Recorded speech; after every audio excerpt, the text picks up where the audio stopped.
Салам үйесі көрмандары. Бүгінгі шығарылы Чарльз Оливейраның Дастин Пореге қарата айтқан пікірлері. Екі мушкерден бір-біріне айтқан сөздері. Ал эми Дастин Поре кайрымдуулук кылгандардын себепкери Хабиб деп эсептейт. Алдыңкы мүнөттөрдө ушулар тууралуу угасыңар достор. Эгерде каналда жаңы болсоңуз, каналга катталыңыз. Чарльз Оливейранын айтуусунда, мага ылайыктуу азыр күчтүү мушкер менимче жок. Мен баарына уже көрсөткөнмүн ким экенимди. Мен Дастинди утуп чемпион болом. Айткандай мен уже чемпионмун. Мен Порени уткандан соң дагы бир жолу титулумду коргоймун. 11 декабрь күнү кимдин күчтүү экенин далилдейм. Ким бар, ким жок. Мен Поре менен азырча бетме-бет учураша элекмин. Көпчүлүгү жазат, же айтат, Поре күчтүүрөөк сенден деп. Анын акыркы боюн көргүлө, жана менин. Анын ударлары абдан секин. Эмне болот эгерде күрөшө турган болсок? Мен сыйлаймын, бирок титулду өзүм менен алып калам. Пепи ук мени. Чоң уруш таразаланды. Сенде утууга чоң мүмкүндүк бар. Сен октогонго чыгып утушуңа канчалык ишенимдесиң? Жана Оливейра тууралуу эмне деп айта аласың?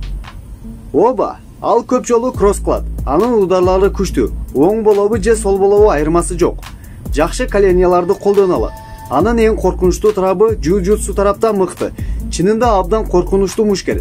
Жакшы финишер катарында көрө алам. Дастин Поре, сени көпчүлүгү айтышат. Чарльз Оливейрага ыңгайлуу эмес оппонент экениңди. Деси билесиңби, мен өтө илгеркиде жинде эмесмин. Акыркы 3 жеңгендеримди эсепке албаганмын. Бардык перчаткалар коркунучтуу төрттүк. Билем өтө коркунучтуу мушкер экенин. Ал көптөгөн рингде сабылашкандыгы үчүн анын опыту, тажрыйбалары укмуштуудай.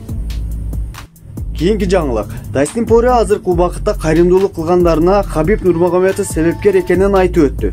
Мындан бир нече жылдар мурда билесиңерби достор, Хабиб Поренин футболкасын сатыкка койгон эле. Кайрымдуулук фонду үчүн болгон бул сатык. Дастин Поренин айтуусунда бардык нерселер Хабибтен кийин башталганын айтат.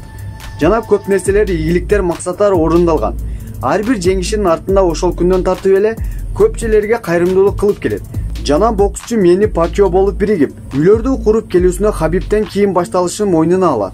Бул нерсени абдан маанилүү иш экенин айтып өткөн Дастин Поре. Достор, бүгүнкү жаңылык ушулар болчу. Эгерде каналда жаңы болсоңуз, жогоруда айткандай, каналга сөзсүз түрдө катталыңыз.